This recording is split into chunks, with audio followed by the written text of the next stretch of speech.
Baik, selamat sore Bapak Ibu, terutama pemerhati dunia notaris dimanapun Anda berada.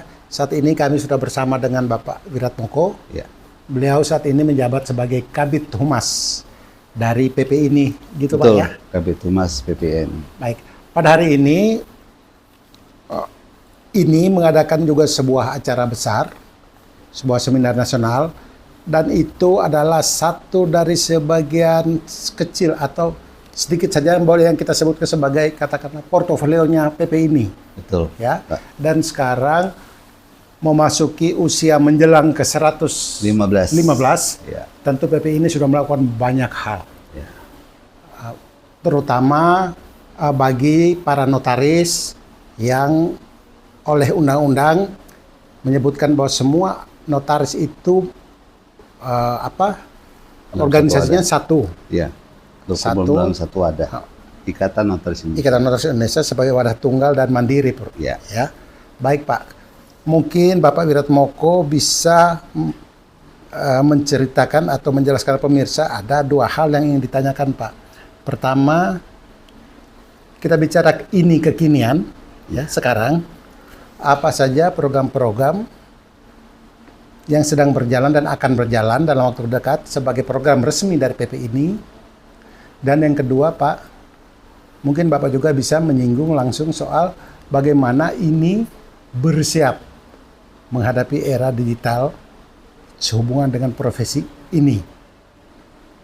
Ya, menuju ke dunia digital, apa-apa saja yang difasilitasi oleh PP ini kepada para anggota, supaya para anggota juga siap menghadapi era digital sehubungan dengan profesinya sebagai notaris dalam membuat dokumen-dokumen sehubungan yang berhubungan dengan dunia bisnis dan Ya. kepentingan-kepentingan lain. Silakan Pak. Ya. Terima kasih Pak ya atas wawancaranya pada hari ini. Dalam usia 115 tahun INI pada saat ini banyak sekali yang dilakukan oleh PPNI. Ya, terutama PPNI sudah menyelenggarakan kongres pertama, ada seminar internasional di Bali, Ya. lalu ada kongres internasional itu pertama kalinya di Asia yang diselenggarakan oleh Indonesia di Jakarta. Lalu dalam waktu dekat akan diselenggarakan seminar internasional di Yogyakarta. Memang kalau dilihat dari sisi usia, 115 tahun kan cukup tua, lebih tua dari lahirnya Republik ini. Ya. Ini. Tentu banyak yang diperbuat. Ya.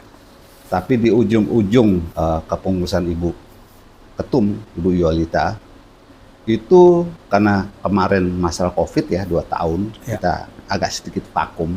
Ya. Kita tahu ada social distancing. Ya. Itu sehingga kita tidak melakukan kegiatan yang berdampak dihadiri oleh massa banyak itu loh. Nah, makanya kegiatan diselenggarakan setelah social distancing agak diperlonggar. Ya.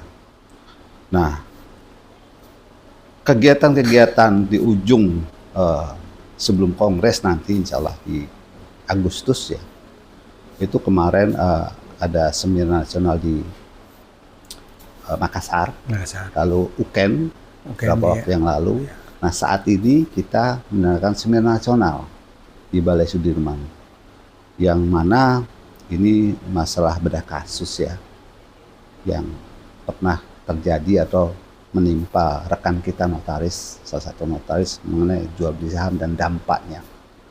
Kenapa kita kenakan ini? Supaya anggota notaris di Indonesia itu tahu gitu, bahwa jual beli saham tentu ada syarat-syarat dan clue-clue yang harus kita ketahui supaya kehati-hatian notaris dalam melakukan jual beli saham itu paling enggak dari Semnas ini bisa diambil positifnya. Itu. Nah, ke depan di samping seminar internasional di Yogyakarta, lalu kongres ya, ini upaya maksimal oleh Ibu Ketua Umum Yolita Bidadari untuk semuanya itu untuk anggota, supaya anggota merasakan kehadiran pengurus pusat Ikatan Nutrisi Indonesia, yang mana itu adalah tugas dan kewajiban dari pengurus pusat. Ya. Lalu saya sebagai Kabid Humas BPNI paling enggak mensosialisasikan seluruh program-program dari ketua bidang yang ada di PPNI akan disosialisasikan oleh Humas, melalui Humas. Jadi Humas ini ibaratnya sonditnya lah, corongnya organisasi. Jadi apa yang dilakukan, progres-progres apa yang dilakukan oleh ketua bidang yang lain yang harus disosialisasikan kepada anggota supaya anggota itu tahu dan diambil manfaatnya, kita upload via Humas. Begitu, Pak. Baik. Pak, kalau kita berbicara mengenai profesi notaris, pada saat ini barusan seperti Pak Wiratmoko menjelaskan tadi, menghadapi tantangan yang besar, dan itu bukan tantangan cuma di Indonesia, bukannya tantangan cuma katakanlah menimpa PP ini, tapi seluruh dunia ya, hampir seluruh dunia, yaitu soal COVID dan social distancing yang menyebabkan seperti seolah-olah bahwa pergerakan kita itu jadi agak stuck, terhambat. Tapi itu tentu bukan karena kita tidak mau berdinamika, tetapi ada sesuatu yang katakanlah force major yang hampir di luar jangkauan kita, Pak ya. Yang membuat. Nah sekarang tapi di ujung kepengurusan, katakanlah di ujung kepengurusan yang sekarang Pak PP ini, tapi seolah-olah PP ini terus berlari kencang Pak, seperti mengejar ketertinggalan yang 2 tahun ini Pak. Betul. Gimana? Betul. Pak? Ya, betul itu Pak. Jadi karena memang program itu kan sudah tersusun rapi ya, selama sebelum COVID ya. Begitu COVID itu kan terhenti. Makanya kita kejar. Ini program-program ini yang sudah tersusun rapi ini yang sudah yang seharusnya diselenggarakan pada waktu itu, karena terjadi COVID kan stuck. Makanya program ini kita bisa laksanakan maksimal sebelum pengurusan itu berakhir. Itu sudah mungkin upaya kami maksimal ya. Alhamdulillah ya. Maksudnya ini semua dilakukan memang untuk kepentingan dan untuk untuk anggota lah gitu loh. Nah, kita bukan berlari kencang. Memang slot waktu yang ada sampai Agustus itu kan sebentar. Makanya kita harus memilah mana yang skala prioritas gitu loh. Kalau semua tentu nggak tercover karena 2 tahun itu lama. Sedangkan dalam waktu setahun itu compare-nya waktunya nggak mencukupi. Itu. Kita tahu dinamika yang terjadi bahwa ada 2 sistem hukum di dunia ini, Eropa kontinental dan Anglo-Saxon. Nah, sebagian di Asia Tenggara itu banyak menganut Anglo-Saxon. Indonesia salah satu yang menganut sistem hukum sivil atau Eropa kontinental itu terdesak. Kalau di Anglo-Saxon, tugas notarisnya kan hanya sebagai tuang cap lah, kasarnya sebagai tuang cap lah. Di Indonesia kan tidak, gitu loh.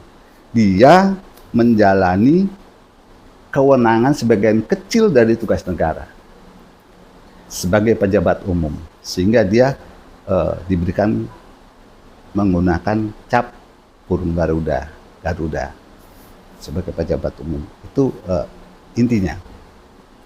Kita juga tidak ingin bahwa pembaruan ya antara negara satu dan negara yang lain nggak ada lagi borderless sekarang. Jadi nggak ada pembatasan gitu loh. Nah, kita juga tidak ingin sistem hukum yang sudah 115 tahun yang sudah kita adopt, kita pakai itu tergerus dengan sistem hukum yang mungkin bukan asing, karena era digitalisasi kan juga memerlukan itu. Tapi paling enggak kita berdampingan. Itu aja, berdampingan. Itu. Karena kita nggak bisa sistem hukum di negara lain di Asia Tenggara saja seperti Anglo-Saxon dan kita Eropa kontinental, kita menolak, kan tidak mungkin gitu loh. Itu salah satunya. Makanya pengurus pusat mempunyai pemikiran paling enggak eksistensi sistem hukum ini tetap kita pegang, kita anut sesuai dengan rujukannya kan undang-undang yang ada, yang tetap mengadut sistem itu. Kalau berubah total ya kita rubah undang-undangnya. Pak, Gitu. Pak Moko, kalau Bapak bisa menjelaskan atau sedikit menggambarkan, terutama dalam, maaf, Bapak dua pengurus, Bapak iya. di Kabid Humas ya? Iya, iya, Periode Kabid Humas, pertama, iya. periode kedua Ibu Yolita.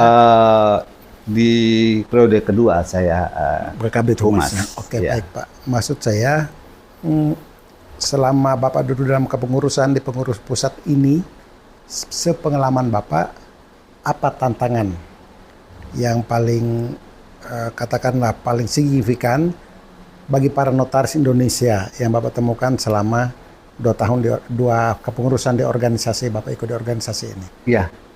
yang mendesak untuk dijawab oleh baik shareholder maupun stakeholder dari teman-teman yang berprofesi notaris di Indonesia, Pak? Iya. Perubahan dulu notaris adalah pendidikan spesialis. Ya. Nah, berapa tahun yang lalu berubah magister ya, bukan spesialis. Artinya perubahan ini sangat signifikan pengaruhnya di kita. Sehingga perguruan tinggi, prodi-prodi yang ada menyelenggarakan program MKN itu kan mengeluarkan produknya, mengeluarkan alumninya atau yang ingin jadi notaris ya. Sehingga kalau dulu notaris masih sedikit, kalau sekarang kan hampir 21.000 dan ingin jadi notaris semua. Gitu loh, ingin jadi notaris semua. Saya nggak bilang bahwa produk yang ada ini tidak bagus. Tapi dengan banyaknya notaris yang ada sekarang, diperlukan suatu aturan yang bisa mengakomodasi dengan notaris-notaris yang sekarang, notaris baru yang sekarang. Makanya ini tanggung jawab kita semua, bukan hanya kementerian, juga tanggung jawab organisasi. Nah, organisasi dengan kewenangan yang diberikan itu menyelenggarakan UKEN salah satunya, ya. Ini salah satu untuk mengupdate notaris baru, ya, notaris. Ya, yang akan jadi notaris ya, bukan notaris, yang akan jadi notaris. Terus seminar-seminar nasional, seminar-seminar internasional, ini semua dilakukan dalam rangka itu. Ada sebagai tugas PP ini sebagai yang diberikan kepercayaan menjalankan organisasi profesi notaris ini, yaitu Ikatan Notaris Indonesia, dan fungsi organisasi itu adalah pemberdayaan anggota, Pak ya. Salah satu tentu utama itu pemberdayaan utama, sehingga PP ini melihat itu dan banyak, walau katakanlah sempat tersendat 2 tahun lebih, tapi kemudian PP ini terus mengarah kepada fungsinya sebagai organisasi untuk pemberdayaan para notaris, Pak ya. Iya, betul. Jadi memang amanahnya anggota ke kita, para pengurus itu kan sampai berakhir. Nah, amanah itu kan harus kita jalankan. Nah, kita melihat kebutuhan anggota seperti apa. Nah, itu yang kita berikan. Karena itu anggota kan memberikan amanah pada kita untuk melihat kebutuhan anggota itu seperti apa. Nah, kita berikan. Jadi pengurus pusat ini tuh dia menjalankan amanah ya dari anggota, dan pengurus pusat berusaha mengakomodir, melihat apa kebutuhan dari anggota, apa yang kita harus perjuangkan untuk kepentingan anggota supaya keterampilan notaris Indonesia, terutama dalam fungsinya sesuai dengan undang-undang, utamanya itu adalah pejabat umum. Ya. Nah, itu bisa tersiapkan dengan baik Ya, demi terstandar, kebutuhan demi kebutuhan meningkat, ya. para pengguna jasa notaris ini, baik dunia bisnis maupun dunia hukum ya Pak ya. Ya. Dan itu kan mendukung semua. Mendukung semua. Ya, program pemerintah juga terdukung, kebutuhan masyarakat juga terpenuhi dengan skill notaris yang cukup. Oke, baik Pak. Kalau sedikit Pak, kesan Bapak terhadap kepemimpinan Ibu Yualita, kebetulan Pak Moko juga ikut di dalam salah satu pengurus dalam kabinet katakanlah. Ya. Ibu Yualita ini, mungkin Bapak sedikit kesan, sedikit pengalaman dengan beliau. Ya. Jadi saya ikut di Ibu Yualita itu sekitar 15 tahun ikut beliau itu. 15 tahun Pak. Jadi di dua pengurusan sebelumnya, masa periodenya Pak Adrian, Ibu Yualita sekretaris umum. 2 periode itu 6 tahun. Sekarang beliau ketua umum 2 periode 6 tahun. Lalu ditambah kan ada bukan kepanjangan karena bukan masalah ya. Kongres itu di 2003 gitu ya. Itu. Kesan saya ke beliau itu berpikirnya sistematis. Satu, sistematis karena perempuan ya. Cepat bertindak. Eksekutor. Ya. Terus eksekutor langsung gitu loh. Kita ini kan membantu beliau gitu loh. Di tataran teknis. Beliau memberikan petunjuk sesuai dengan SOP, kita melaksanakan sebagai yang membantu beliau. Melalui program-program beliau yang diterjemahkan kepada ketua bidang yang lain yang sama-sama membantu beliau. Intinya semua demi notaris Indonesia yang semakin dan mampu bersaing di era global seperti itu Pak ya. Beliau pas di era digital, beliau tahu kebutuhan itu. Okay. Ya, 4.0 sekarang mungkin sudah dia tahu kebutuhan itu, maka beliau cepat bertindak supaya kita tidak tertinggal. Buktinya kita juga dihargai di instansi terkait, instansi negara yang lain gitu loh. Kita bisa menyelenggarakan seminar internasional dan kongres internasional, itu salah satu bukti nyata yang bersifat faktual yang tidak terbantahkan. Demikian Pak. Baik, terima kasih Bapak Ibu, terima kasih. Demikianlah perbincangan kami dengan Bapak Wiratmoko, Kabid Humas PP ini. Terima kasih, selamat sore. Terima kasih Pak Moko. Terima kasih sama-sama.